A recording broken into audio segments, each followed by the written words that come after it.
Hello and namaskar to my dear young friends of class 10 Artificial Intelligence. In this video I am going to discuss Natural Language Processing Applications. तो हमने already natural language processing क्या है वो सारा topic हमने discuss कर लिया है। अगर आपने वीडियो मिस किया है तो आपको आई बटन में और डिस्क्रिप्शन में उसका लिंक मिल जाएगा। जो एनएलपी है उसके बारे में थोड़ी सी जानकारी आपको क्लास 9th में भी हो गई थी और क्लास 9th में आपने एक गेम भी खेला होगा मिस्ट्री एनिमल्स, तो उससे आपको पता चला होगा कि नेचुरल लैंग्वेज प्रोसेसिंग कैसे काम करता है। तो यहाँ पे जो टॉपिक दिया है इस वीडियो में हम दो टॉपिक डिस्कस करेंगे। एक है नेचुरल लैंग्वेज प्रोसेसिंग और दूसरा है रिविजिटिंग एआई प्रोजेक्ट साइकिल। तो वो दोनों ऑलरेडी आपने क्लास 9th में थोड़े बहुत कवर किए थे। तो यहाँ पे जो आपके स्टडी मटेरियल में दिया है वो यहाँ पे मैं डिस्कस करूंगा। इसके साथ साथ आपको बता देना चाहता हूं कि मैंने यूनिट 3, 4, 5 उसको अभी यहाँ पे पैरेलल चलाने की एक जो है मतलब स्टार्ट किया है मैंने। तो इन दोनों को मैं पैरेलल चलाऊंगा क्योंकि अब क्लास 9th मेरा हो चुका है खत्म। तो अब से जो वीडियो आएंगे आपके बोर्ड एग्जाम तक, यहाँ पे यूनिट 3, 4, 5 उतने इंपॉर्टेंट नहीं है आपके थियरी एग्जाम के लिए क्योंकि प्रैक्टिकल्स है और ये प्रैक्टिकल्स आपको इंटरनल जो भी टीचर होंगे वो लेंगे, तो इंटरनल वो अपने हिसाब से लेंगे। तो इसलिए आपके लिए ये एक खुशी की भी बात है कि वो इतना मतलब ओवरऑल बोर्ड एग्जाम में उतना इफेक्ट नहीं करेगा यूनिट 3, 4, 5, ताकि क्लियरली सिलेबस में लिखा है it is assess through practicals only. तो वो प्रैक्टिकल में है और प्रैक्टिकल इसका इंटरनल होता है। तो इसीलिए 3, 4, 5 मैंने उतना कंसीडर नहीं किया है। पर आपको अगर उसके वीडियो चाहिए तो मैं आपको पैरेलली बना करके दे दूंगा, आप कमेंट करके मुझे जरूर बताइए। तो चलिए इस वीडियो को स्टार्ट करते हैं और यहाँ पे आज हम देखेंगे applications of natural language processing and revisiting AI project cycle. तो यहाँ पे जो चीज दी है वो मैं आपको एक्सप्लेन करूंगा जो आपके स्टडी मटेरियल में दिया गया है। चलिए स्टार्ट करते हैं। तो सबसे पहले बात करते हैं एप्लीकेशंस ऑफ एनएलपी। तो नेचुरल लैंग्वेज प्रोसेसिंग ये काम करता है नेचुरल लैंग्वेज पे। जो हम कमांड बोलेंगे या तो हमारी जो स्पीच है उसको सुन करके हमें वो आउटपुट देगा या तो उसके ऊपर एक काम करेगा। तो ये इसका मेन फंडा रहता है। तो चलिए देखते हैं यहाँ पे। Since artificial intelligence nowadays is becoming an integral part of our lives, its applications are very commonly used by the majority of people in their daily lives. तो आज हम देखते हैं कि बहुत सारी चीजें हम यूज करते हैं जिसमें AI इंटीग्रेटेड होता है। Here are some of the applications of NLP which are used in real life scenario. तो सबसे पहला एग्जांपल यहाँ दिया है ऑटोमेटिक समराइजेशन। तो ऑटोमेटिक समराइजेशन क्या होता है? तो यहाँ पे लिखते हैं information overload is a real problem when we needs to access a specific important piece of information from a huge knowledge base. तो यहाँ पे ह्यूज नॉलेज बेस सिस्टम की बात की है। तो नॉलेज बेस सिस्टम KBS जिसे कहा जाता है। तो इस नॉलेज बेस सिस्टम में क्या होता है कि एक बड़ा डेटाबेस होता है जिसके ऊपर आप अगर कुछ सर्च करेंगे तो वहां पे आपको बहुत सारी इंफॉर्मेशन मिलेगी। जो आपको चाहिए वो स्पेसिफिक चीज आपको ढूंढनी पड़ेगी। जैसे आप गूगल पे सर्च करते हैं तो गूगल पे आप एग्जैक्ट आपको क्या चाहिए वैसे सर्च नहीं कर पाते क्योंकि गूगल पे सर्च करने के कुछ तरीके हैं। वो तरीके अगर आप फॉलो करेंगे, यूट्यूब पे अगर आपको मेरा वीडियो चाहिए तो यूट्यूब पे मेरा वीडियो डायरेक्टली आपको नहीं मिलेगा। आपको अगर मेरा वीडियो चाहिए तो क्या करना होगा, आप टॉपिक का नाम लिख दीजिए, उसके बाद लास्ट में ट्यूटोरियल AICS-IP लिख दीजिए तो आपको मिलेगा। एक एग्जांपल मैं देना चाहूंगा कि आपको अगर नेचुरल लैंग्वेज प्रोसेसिंग या तो फिर न्यूरल नेटवर्क का वीडियो चाहिए, प्रॉब्लम स्कोपिंग का वीडियो चाहिए, तो आप ऐसे लिखिए प्रॉब्लम स्कोपिंग ट्यूटोरियल AICS-IP। तो सबसे पहले लिंक में आपको मेरा वीडियो मिलेगा। तो ये हो गया स्पेसिफिक सर्च। अगर आप सिर्फ लिखते हैं कि प्रॉब्लम स्कोपिंग और मेरी वीडियो भी वहां पे रैंक कर रही है तभी आपको मिलेगी। और रैंकिंग फैक्टर्स बहुत सारे होते हैं इन सर्च इंजिन में, तो आपको वो नॉलेज बेस्ड जो स्पेसिफिक चीज चाहिए वो नहीं मिलेगी। हर कोई जो कंटेंट बनाते हैं वो अपने हिसाब से बनाते हैं, लेकिन किन किन लोगों का तरीका आपको अच्छे से समझ में आता है। कुछ लोग ऐसे ही मतलब बनाते हैं तो वो ऑटोमेटिकली वायरल हो जाता है। तो वायरल होने के पीछे ये सारे रीजंस नहीं होते। ये मतलब नहीं है कि जो वायरल होता है वो कंटेंट बहुत ही बढ़िया होते हैं, ऐसा नहीं होता। हम देखते हैं कि बहुत सारी वीडियो ऐसी होती है जो टॉप पे आती है, लेकिन जब वीडियो पूरी देख लेते हैं बाद में समझ में आता है कि इसमें तो कुछ था ही नहीं। तो ऐसा भी होता है। तो आपको ऐसे अगर कुछ स्पेसिफिक सर्च करना है तो आप ऐसे कर सकते हैं। तो उसे कहते हैं स्पेसिफिक नॉलेज बेस। तो नॉलेज बेस बड़े डेटाबेस में से आपको अगर चाहिए तो यहाँ पे ऑटोमेटिक समराइजेशन यूजफुल होता है। कैसे? यहाँ पे आगे लिखा है automatic summarisation is relevant not only for summarising the meanings of the documents and information, but also to understand the emotional meanings within the information, such as in collecting data from social media. तो यहाँ पे clearly लिखा है कि ये सिर्फ summary नहीं करता, उसके साथ साथ आपको जो स्पेसिफिक मीडिया से, सोशल मीडिया से जो कंटेंट चाहिए उसको भी फिल्टर करके ये ला सकता है। Automatic summarization is especially relevant when used to provide an overview of news item or blog post while avoiding redundancy from multiple sources and maximizing the diversity of content obtained. तो यहाँ पे देखिए क्या लिखा है। सबसे पहला पॉइंट यहाँ पे है, वो बहुत ही यूजफुल है, ओवरव्यू ऑफ न्यूज आइटम और ब्लॉग पोस्ट। तो आप जो गूगल पे देख रहे हैं, जैसे गूगल पे आपने सर्च किया तो वो सारी वेबसाइट्स होती है, वो क्या होते हैं, ब्लॉग्स होते हैं। मेरा भी वेबसाइट एक ब्लॉग है। तो आपको जब सर्च करते हैं तो वहां पे गूगल बाइफरकेट करके आपको स्पेसिफिक समरी देता है, या तो स्पेसिफिक चीज वहां पे देता है हाईलाइट करके, तो वो होता है आपका समराइजेशन। तो ऑटोमेटिकली उतना पोर्शन जो आपको चाहिए उतना ही आपको देंगे कि भैया आपने ये सर्च किया है तो आप शायद ये कंटेंट ढूंढ रहे हैं, तो आप उतना पढ़ेंगे, उसके बाद आपको लगेगा कि हाँ ये मेरे काम का है, आप क्लिक करेंगे। क्लिक करने के बाद आप उसको पूरा पढ़ेंगे, फिर आपको समझ में आएगा। तो ये है कि सिर्फ वो ब्लॉग पोस्ट और न्यूज को वहां पे फिल्टर करके देगा। उसके बाद लिखा है while avoiding redundancy from multiple sources, और उसके बाद देखेगा कि कौन से आइटम पे या तो कौन सी सबसे ज्यादा चीजें देखी जा रही है, उसको रिफर करता है ये। तो ये मशीन होता है तो उसको रिफर करता है, तो कभी कभी ये गलत भी हो सकता है, बट ये समरी आपको दे देगा कि अभी लोग इसके ऊपर ज्यादा समय बिता रहे हैं। तो जिसके ऊपर ज्यादा समय लोग बिताएंगे वो आपको वहां पे टॉप में मिलेगा। उसके बाद लिखा है रिड्यूडेंसी फ्रॉम मल्टीपल सोर्सेज, तो दूसरे भी सोर्सेज होता है, वहां से ये रिडक्शन करके आपको दिखाएगा। तो डुप्लीकेट सोर्सेज को यहाँ पे अवॉइड करके दिखाएगा।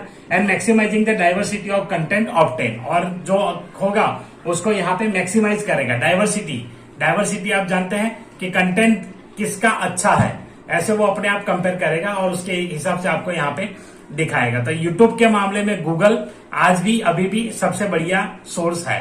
तो गूगल पे लोग अभी भी बिलीव इसलिए करते हैं कि उसका कंटेंट जो होता है आपको गूगल ऑलमोस्ट अच्छी चीजें बताएगा। यूट्यूब पे कोई भी वीडियो वायरल हो जाता है क्योंकि जैसे लोग देखते हैं उसके हिसाब से वहां पे एंटरटेनमेंट है, ये है, वो है, बहुत सारे वहां पे कैटेगरीज अलग अलग है। यहाँ पे ऐसा नहीं है, यहाँ पे आप नॉलेज बेस का ढूंढेंगे तो आपको स्पेसिफिकली जो एजुकेशन दे पाए ऐसे ही कंटेंट गूगल पे मिलता है आज भी। तो इसलिए यहाँ पे ये करता है maximising and diversity of content, तो वहां पे कंटेंट मिलेगा। सेकंड है सेंटिमेंट एनालिसिस। तो सेंटिमेंट एनालिसिस क्या होता है, तो यहाँ पे लिखते हैं the goal of sentiment analysis is to identify sentiment among several post और even the same post where emotion is not always explicitly expressed. Companies use natural language processing applications such as sentiment analysis to identify opinions and sentiment online to help them understand what customers think about their products and services. तो यहाँ पे देखिए sentiments मतलब इसका सीधा connection किससे है, आपके इमोशंस है। तो इमोशंस रिलेटेड कुछ होगा तो उसको एनालाइज करके यहाँ पे आपको प्रोडक्ट देगा। तो वो सारी चीजें यहाँ पे आपको मिलेगी उस टोटल पर्टिकुलर प्रोडक्ट के ऊपर, सर्विस के ऊपर आपको मिलेगा। यहाँ पे एक एग्जांपल लिखा है, I love the new iPhone and a few lines later but sometimes it doesn't work well. तो यहाँ पे देखिए दो इमोशन आ गए कि मुझे आईफोन यूज करना अच्छा तो लगता है, लेकिन उसके बाद क्या होता है, तो उसके बाद लिखते हैं कि sometimes it doesn't work well, कि कभी कभी वो अच्छे से काम नहीं करता है, तब फ्रस्ट्रेट हो जाता है। तो ये है where the person is still talking about the iPhone and overall indicators of their reputation. तो यहाँ पे देखिए समझ में आ रहा है कि सेंटिमेंटल हो गया। एक बार बोला कि मुझे ये पसंद है और दूसरी बार यही बताते हैं कि यहाँ पे ये प्रॉब्लम आती है। तो ऐसे कमेंट्स या ऐसी कोई चीज होती है उसको सेंटिमेंट एनालिसिस में आइडेंटिफाई किया जाता है, और यहाँ पे देखिए उसके बाद उसका रेपुटेशन देखा जाएगा। Beyond determining simple polarity, sentiment analysis understand sentiment in the context to help better understand what's behind an expressed opinion which can be extremely relevant in understanding and driving purchasing decisions। तो यहाँ पे इसके बाद आपको purchase करना है या नहीं करना है उसका डिसीजन आपको मिले तो उसके ऊपर सेंटिमेंट एनालिसिस काम करता है। चलिए नेक्स्ट यहाँ देखा है text classification. Text classification makes it possible to assign predefined categories to a document and organize it to help you find the information you need or specify some activities. For example, an application of text categorization is spam filtering in email। तो यहाँ पे देखिए text classification, तो यहाँ पे text को classify किया जाता है और टेक्स्ट को क्लासिफाई करने के बाद वो वहां पे ऐसे फिल्टर करता है। जैसे ये फिल्टर है तो वो क्लासिफिकेशन हो गया, ये मेल स्पैम है, ये इनबॉक्स में जाना चाहिए, ये इस कैटेगरी में जाना चाहिए, ऐसे। तो जैसे आप गूगल मेल अगर ओपन करते हैं जीमेल तो उसमें आपको फिल्टर मिल जाएगा। पहले प्राइमरी आता है, फिर सोशल आता है, फिर प्रमोशन आता है। वैसे एक स्पैम भी आता है। तो ऑटोमेटिकली कुछ जो मेल होता है सोशल, तो सोशल नेटवर्किंग के कुछ मेल है आपके ऊपर आए हैं तो वो सारे सोशल वाले टैब में चले जाएंगे। और कुछ जो ईमेल्स आपको आते हैं प्रमोशनल, तो वो चले जाते हैं प्रमोशन में। और प्राइमरी में जो आपको कॉमन पीपल जो मेल करते हैं वो वहां पे आएंगे। तो ये कैसे हुआ, तो वहां पे उन्होंने टेक्स्ट को क्लासिफाई किया हुआ है कि अगर फेसबुक है तो वो किस में आएगा, सोशल मीडिया में, ट्विटर है तो सोशल मीडिया, यूट्यूब है तो सोशल मीडिया। तो ऐसे जीमेल में ये फिल्टर करके ऑटोमेटिकली ये टेक्स्ट क्लासिफिकेशन हो गया कि आपका ईमेल है इस पर्टिकुलर डोमेन से आता है तो वो जाएगा सोशल में, इस पर्टिकुलर डोमेन से आता है वो जाता है प्रमोशन में। तो इस प्रकार से जो प्रमोशन मेल और जो सब्जेक्ट वगैरह लिखा होता है उसको फिल्टर करके यहाँ पे ऑटोमेटिकली कैटेगरी में ईमेल्स आपको मिलते हैं। तो ये है टेक्स्ट क्लासिफिकेशन। तो कुछ वर्ड्स या कुछ लेबल्स लगा करके उसको फिल्टर किया जा सकता है। नेक्स्ट है वर्चुअल असिस्टेंट। तो वर्चुअल असिस्टेंट के बारे में बहुत बात की है हमने और बहुत कुछ लाइव्स में भी आपने सुना होगा। अगर आपने मेरे लाइव ज्वाइन किए हैं जब मेरे एग्जाम से, तो स्टूडेंट्स ने इसके रिलेटेड बहुत सवाल किए थे। तो वर्चुअल असिस्टेंट यहाँ पे एक बार देख लेते हैं। Nowadays Google Assistant, Cortana, Siri, Alexa etc. have become an integral part of our lives. Not only can we talk to them, but they also have the abilities to make our lives easier. By assessing our data, they can help us in keeping notes of our tasks, make calls for us, send messages and lot more. तो ये सारे काम ये virtual assistant कर सकते हैं। आपके जो ये सिंपल काम होते हैं, जैसे यहाँ कुछ एग्जांपल दिए है कि भाई आपके लिए कॉल कर देगा, आपके लिए नोट्स बनाएगा, आपके लिए एसएमएस कर देगा, मैसेजेस करना है तो करेगा, और कुछ सर्टेन काम्स होते हैं तो वो भी ये यहाँ पे कर सकते हैं। जैसे कि मैं बोलूं एलेक्सा पंखा चालू कर दे, तो अगर वो कमांड फिक्स किया हुआ है तो एलेक्सा पंखा चालू कर देगी। एलेक्सा लाइट ऑफ कर दे तो एलेक्सा लाइट ऑफ करेगी। तो कभी कभी अगर उसको समझ में नहीं आएगा तो बोलेगी कुछ कि भैया कौन सी लाइट बोल रहे हैं आप, जरा क्लियर करिए। तो लाइट अगर 2-3 है रूम में तो उसके भी अलग अलग नाम दे करके उसको फिट करना पड़ेगा, अदरवाइज आपको जो जरूरी है वो लाइट बंद कर देगी। तो ये हो सकता है। तो यहाँ पे ये सारे काम करता है। With the help of speech recognition, these assistants can not only detect our speech, but can also make sense of out of it. According to recent researches, a lot more advancements are expected in this field in the near future. तो यहाँ पे देखिए आने वाले भविष्य में इसमें बहुत सारे एडवांस रिसर्च होने वाला है। तो इसके ऊपर से बहुत ही काम लिया जाएगा इससे, ताकि ये स्पीच रिकॉग्निशन के ऊपर काम करता है। आप बोलेंगे काम हो जाएगा। मैं जब बोलता हूं तो वो समझ गए आप, राउडी राठौर का ये डायलॉग है। तो इसमें जब मैं नहीं बोलता तो मैं डेफिनेटली करता हूं ऐसा, हालांकि ये नहीं करेंगे, इनको बोलना ही पड़ेगा तभी करेंगे।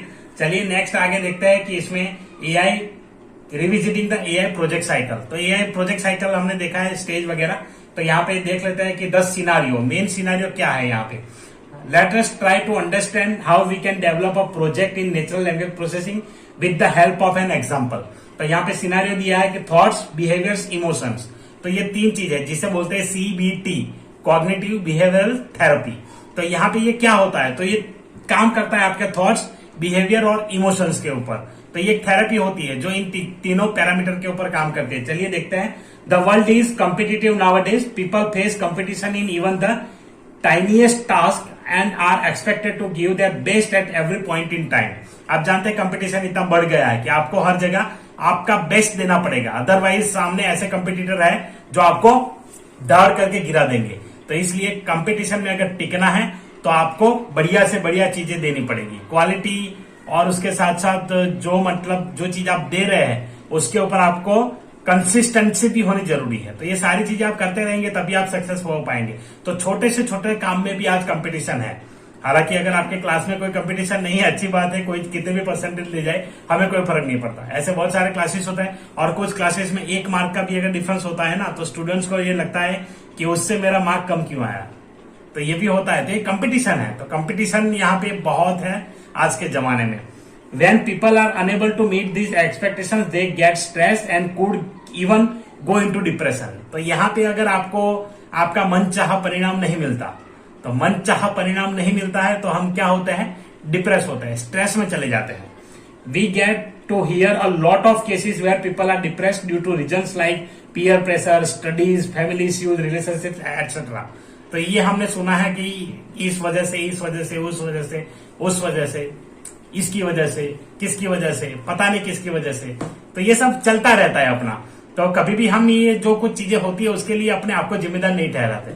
ये सीधी सी बात है। अगर आपके साथ अगर परसेंटेज कम आए तो आपके पास बहाना है कि कोरोना के चलते मैं स्टडी नहीं कर पाया, या तो आपके पास कुछ और आता है कि मैं अच्छे से मतलब ये नहीं कर पाया, वो नहीं कर पाया, ये रीजन था, वो रीजन था, बहाने।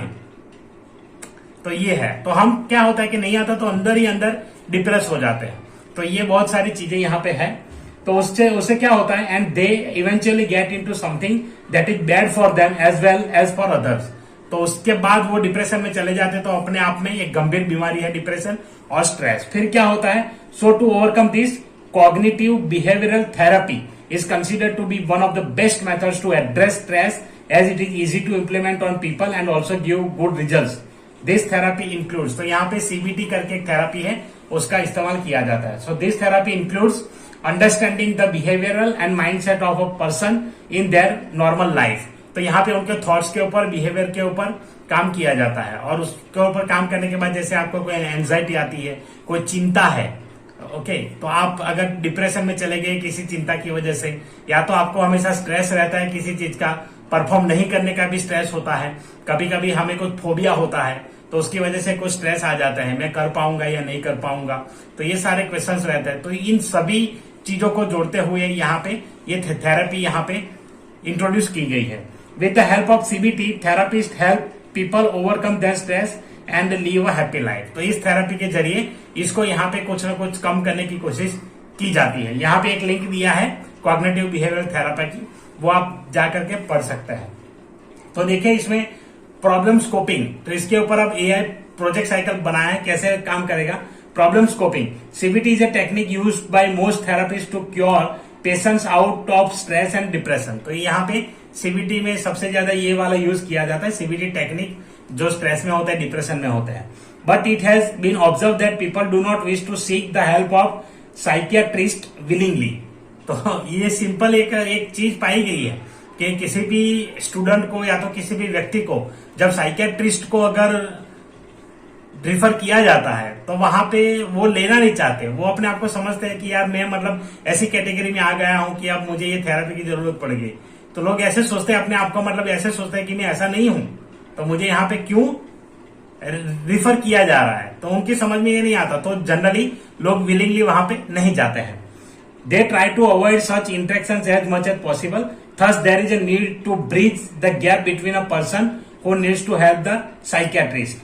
तो यहाँ पे देखिए प्रॉब्लम स्कोपिंग में क्या आएगा, stakeholder, people who suffer from stress and are the onset of depression. तो ये है जो डिप्रेशन में है वही लोग यहाँ पे आएंगे जिनको स्ट्रेस से बीमारी मतलब स्ट्रेस रहता है ज्यादातर, तो वो आएंगे। और what do we know about problem, तो यहाँ पे प्रॉब्लम के बारे में क्या जानते हैं, people who are going through stress are reluctant to consult a psychiatrist. और वो साइकियाट्रिस्ट के पास जाना नहीं चाहते, उनके पास ऐसा प्रॉब्लम है, स्ट्रेस में है, डिप्रेशन में, लेकिन वहां जाना नहीं चाहते। तो ये यहाँ पे आ गया पहला अपना प्रॉब्लम स्कोपिंग का स्टेज। सेकंड स्टेज है व्हाट कैनवास। व्हाट कैनवास में दो चीजें हम देखते हैं, व्हाट इज द प्रॉब्लम और उसके मेन कॉजेज क्या है। तो वो चीज हम यहाँ पे देखते हैं, people who need help are reluctant to consult the psychiatrist and hence live miserably. तो लोग जाते नहीं है और अपने ऊपर जो मतलब दुख हो रहा है उसको झेल रहे हैं, और उसको झेलते झेलते लाइफ को जी रहे हैं। तो खुद भी परेशान होते हैं, दूसरों को भी भैया परेशान करते हैं। कुछ लोग होते हैं वैसे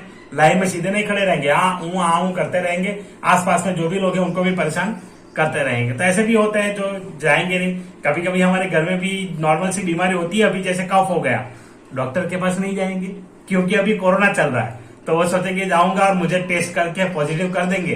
तो ऐसा अगर पॉजिटिव आएगा तो आएगा भाई, पर आपको सबसे पहले यहाँ पे ट्रीटमेंट लेना ही चाहिए।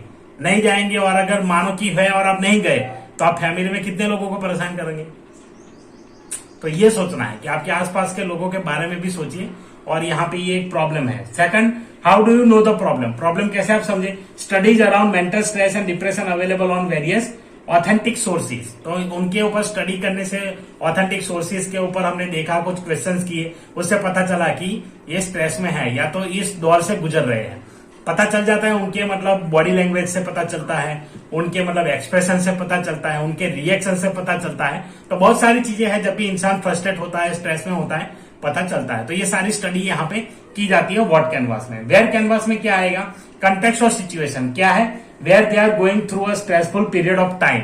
तो यहाँ पे स्ट्रेस आने का मेन वजह क्या है। अब जैसे एग्जाम आया है तो क्या स्टूडेंट के ऊपर एग्जाम की वजह से स्ट्रेस है, पढ़ नहीं पाते उसकी वजह से स्ट्रेस है, या फिर कोई चीज रिपीट कर रहा है लेकिन समझ में नहीं आ रहा है उसके लिए स्ट्रेस है, due to some unpleasant experience.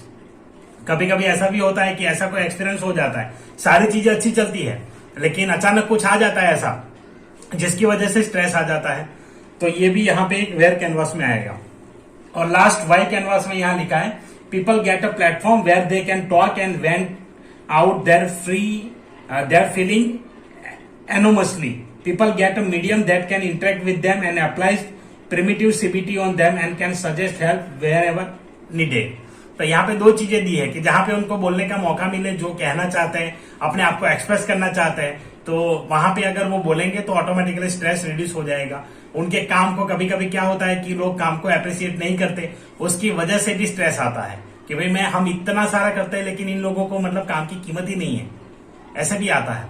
पर इसका सबसे बेटर तरीका अपने पास होता है, अपने काम को खुद अप्रिशिएट करो और खुद ही मानो कि भैया हम तो अच्छा कर ही रहे हैं, और आउटपुट देखिए आप, कोई अगर बोले ना बोले लेकिन आपका आउटपुट जरूर बोलेगा। काम बोलता है तो आपका काम अगर अच्छा है तो ऑटोमेटिकली कहीं ना कहीं तो वो स्टैंड करेगा ही, और ये एक कुदरत का नियम है। तो इसलिए इतना स्ट्रेस नहीं होना चाहिए। अगर किसी एक बंदे ने, एक बंदी ने, या तो फिर गंदी ने, गंदे ने अगर उसको अप्रिशिएट नहीं किया है तो आप छोड़ दीजिए उसके बारे में सोचना, ठीक है। तो यहाँ पे ये चीज कहते हैं कि आपको कॉमनली अगर मौका मिलता है तो उस टाइम पे उस चीज को एक्सप्रेस कर दीजिए, तो वो भी कुछ हद तक आपका स्ट्रेस कम करेगी। और सीबीटी में जाइए, प्रिमिटिव सीबीटी जो भी होता है उसको फॉलो करिए। People would be able to vent out their stress, they would consider going to a psychiatrist whenever required. तो यहाँ पे कैसे इंप्रूव करेंगे, तो साइकियाट्रिस्ट को यहाँ पे रिफर करके कर सकते हैं। तो यहाँ पे AI project recycle, revisioning AI project cycle, ये टॉपिक यहाँ पे था। यहाँ पे देखिए ये प्रॉब्लम स्टेटमेंट इस प्रकार बना है। Our stakeholders, people undergoing stress. Second, have a problem of not being able to share their feelings, while they need help in venting out their emotions. Where and why? Provide them a platform to share their thoughts anonymously and suggest help whenever required. तो यहाँ पे ये इसका problem statement हो गया है। Second part है data acquisition. तो डेटा एक्विजिशन यहाँ पे क्या है, तो मेन चीज आप जानते हैं डेटा एक्विजिशन में डेटा कलेक्ट करना। चार तरीके यहाँ पे दे दिए हैं। To understand the sentiments of people we need to collect their conversational data so the machine can interpret the words that they use and understand their meaning. Such data can be collected from surveys, observing the therapist session, data which is available on the internet and interviews. तो यहाँ पे चार common चीजें दी है। इसके अलावा भी जो व्यक्ति काम करता है उसके काम के वर्क लोकेशन पे भी, वर्क प्लेस पे भी कुछ चीजें ऐसी मिल जाएगी कि वो किस चीज से ज्यादा ट्रीट करता है, किस चीज से ज्यादा खुश रहता है, किस चीज से ज्यादा नाराज रहता है। तो ये सारी चीजों से हमें पता चलता है। तो ऐसी चीजें कलेक्ट करनी पड़ेगी, तो उसे कहेंगे डेटा एक्विजिशन। नेक्स्ट है data exploration. Once the textual data has been collected, it needs to be processed and cleaned so that an easier version can be sent to the machine. तो यहाँ पे फिर बाइफरकेट करेंगे कि उसके related exactly कौन सा डेटा उसको मैच करता है। बाकी सब डेटा फिल्टर कर दीजिए, उसको क्लीन कर दीजिए, और क्लीन करने के बाद सिस्टम में इसको रिप्रेजेंट करेंगे। Thus, the text is normalized through various steps and is lower to minimum vocabulary since the machine does not require grammatical correct statement but the essence of it. तो machine को सिर्फ उसका essence चाहिए कि main चीज क्या है, किस किस वजह से उस बंदे को स्ट्रेस आता है या उस बंदी को स्ट्रेस आता है। तो उस स्ट्रेस की वजह से आप यहाँ पे समझ पाएंगे कि ये कुछ कॉमन वर्ड्स है, तो मशीन समझ लेगा कि ये वर्ड्स है, उसके बारे में उसको कुछ काम करना है। Modelling, our text has been normalise, it is then fed to NLP based AI model. Note that in NLP modeling requires data pre-processing only after which the data is fed to the machine. तो इसके ऊपर already data feed किया जाता है। Depending upon the type of chatbot we try to make there are lot of AI models available which help us build the foundation of our project. तो यहाँ पे ऐसे मॉडल हमें ढूंढने हैं कि किसके ऊपर ये काम कर सके। इतना डेटा फीड करेंगे तो हमें आउटपुट देगा। और last, evaluation. The model train is then evaluated and the accuracy of the same is generated on the basis of the relevance of the answers which the machine gives to the user's responses. To understand the efficiency of model, the suggested answers made by the chatbot are compared to the actual answers. तो जो answer वहां suggest किए जाते हैं उसको compare किया जाएगा कि उसका एक्चुअल आंसर क्या होता है। तो ये यहाँ पे था एआई प्रोजेक्ट साइकिल। तो हमने उसका पूरा रिविजिट कर लिया। यहाँ पे देखिए ये मॉडल का कुछ चार्ट यहाँ पे बनाया है।